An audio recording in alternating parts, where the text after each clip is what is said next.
सदीक, एक तरफ हम देख रहे हैं मईशत का, जबकि निगरान सेटअप का काम इलेक्शन है वो तो हम बात करते हैं, लेकिन ये जो मैंने 3 मासूम बच्चों की रूदाद रखी है, एक आकाश 10 साला वो पुलिस हिरासत में रहता है और वो बताता है किस तरह उसके वालिदैन के लिए भी टॉर्चर और उसके लिए भी। 10 साल का बच्चा सारी उम्र नहीं भूल सकेगा। फलान कि बार बार उसके घर छापा मारा गया, 3 महीने वो हिरासत में रहा, रिहाई मिलती है ज़मानत पे, बार बार छापे मारते हैं। 5 उसकी बहनें थीं, वो वालिद सदमा नहीं बर्दाश्त कर सके, दिल का दौरा पड़ा, दुनिया से चले। 2.5 साल नुमान जो मैन होल में गिर गया, उसके वो हमने देखा कि 14 अगस्त की मुनासबत से माँ ने उसको कपड़े पहनाए हुए थे। ये निगरान सेटअप जिस तरह से हम देख रहे हैं आएगा, इनकी अभी मईशत पर है, इलेक्शन पर तवज्जो नहीं है। ये जो हम इंसानियत सोज कहानियाँ सुन रहे हैं रोज़, क्या इसके बारे में कोई बात होती है किसी जगह पर, कोई सोच इस पर पाई जाती है कि ये पुलिस को हमने कर क्या दिया है, सारे इदारे तबाह कर दिए, ये हमने बना क्या दिया है पुलिस को? देखिए उस्मान भाई, ये जो आपने एक वाक़या बताया, ये एक वाक़या नहीं है, ऐसे दर्जनों, बीसियों और सैकड़ों वाक़यात हैं जो पिछले 3-4 माह में हुए।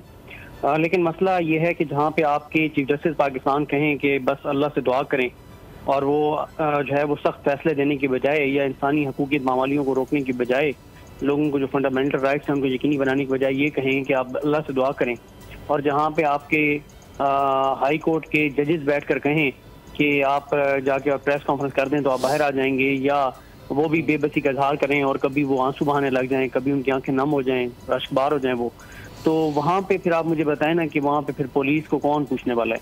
जहाँ पे सुप्रीम कोर्ट और हाई कोर्ट के जजेस बेबस हों। तो ये इस तरह के कई वाक़यात हैं, और ऐसे ऐसे वाक़यात हैं जो ना आप रिपोर्ट कर सकते हैं, ना वो बेचारे जो फैमिलीज हैं वो आगे कहीं बात करने को तैयार हैं। तो ये तो इसलिए ये वाक़यात तो ये कोई एक वाक़या नहीं है,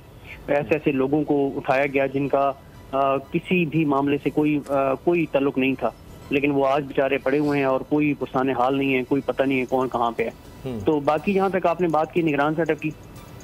देखें आज जो आगाज़ था, अब वो तो बहरहाल एक मुआशी उसके ऊपर आप अगर आप बात करें, आज इंटरबैंक में डॉलर जो है वो 3 रुपये महंगा हो गया,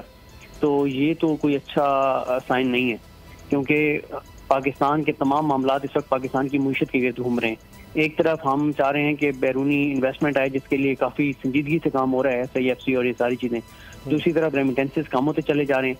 एक्सपोर्ट्स कम होती चली जा रही हैं, और डॉलर मजीद महंगा हो रहा है। तो मुझे बताएं कि जितनी इन्वेस्टमेंट आनी है,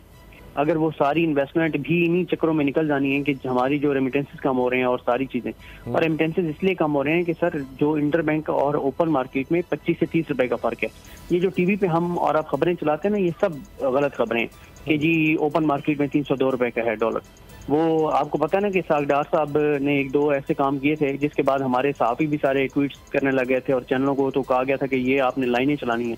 पहले अब सागडार साहब वापस आए थे तो उसका खबरें चलाई गई थी, डार ने डॉलर को शिकस्त दे दी, डार ने डॉलर की कमर तोड़ दी, डार ने डॉलर को लंबा लिटा दिया और उसका पता नहीं ये कर दिया वो कर दिया, इस तरह की खबरें चलवाई गई थी। और काफ़ी और जो ट्वीट्स करवाए गए थे उनका भी बड़ा अच्छा सा रेट मिला था जिन्होंने ट्वीट्स किए थे उनको। और उसके बाद फिर एक और मौका आया जब अचानक डॉलर नीचे गया, तो फिर हमारे साथी ने ट्वीट्स करने शुरू कर दिए कि वो जी मेरा एक दोस्त है वो लिए फिर रहा है डॉलर 270 रुपए में, कोई नहीं ले रहा। तो वहाँ पे कुछ सैकड़ों लोगों ने आगे से जवाब दिया कि भाई 270 रुपए में जितने डॉलर पड़े ना वो सारे हमें दे दें, हम लेने को तैयार हैं। कोई एक, उसके बाद उनके वो दोस्त गायब हो गए जो 270 रुपए का डॉलर बेचना चाहते थे, कोई नहीं ले रहा था। तो ये शरीफ खानदान ने, नून लीग ने असल में कोशिश ये की कि मीडिया को मैनेज करके और ट्विटर पे सहाफ़ियों को मैनेज करके, और वो ये समझते थे कि हमने बिल्कुल मईशत सेट कर दिया कि 25-30 सहाफ़ी तजज़ियाकारों और एंकरों से ट्वीटिंग करा दो कि डार ने कमाल कर दिया। और दूसरे नंबर पे उनका ये था कि टीवी के ऊपर खबरें नेगेटिव ना चलें और पॉजिटिव चलें। तो ये वो समझते थे कि इस चीज़ से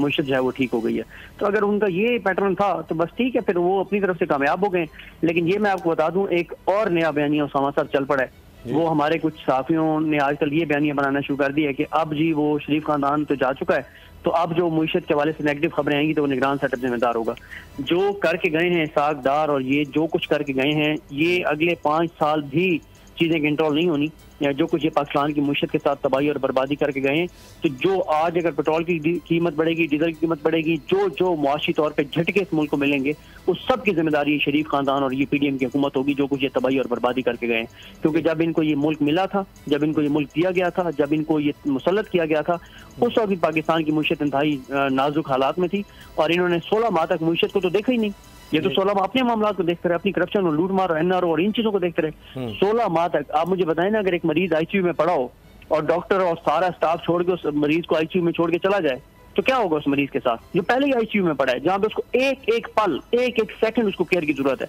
क्यों उसको ICU को इतना ज्यादा इंपॉर्टेंस दी जाती है कि वहां पे जो मरीज आता है उसकी वो बस बिल्कुल आखिरी उसमें उसकी बहुत सेंसिटिव उसकी सूरत हाल होती है और उसको बहुत ज्यादा तवज्जो और केयर की जरूरत होती है, उसको बिल्कुल इग्नोर नहीं किया जा सकता। लेकिन उन्होंने पाकिस्तान की मुईशत के साथ जो किया है वो भुगतेंगे आप, हम सब भुगतेंगे। तारीख का अमीर,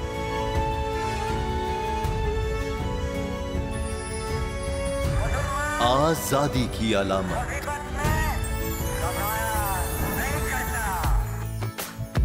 हुस्न का आईनादार, फिक्रो नजरिए की अक्कास,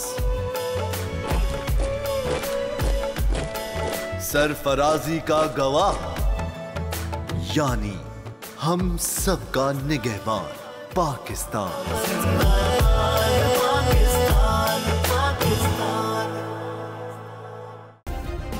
सब्सक्राइब करें और बेल दबाएं ताकि कोई खबर रह न जाए।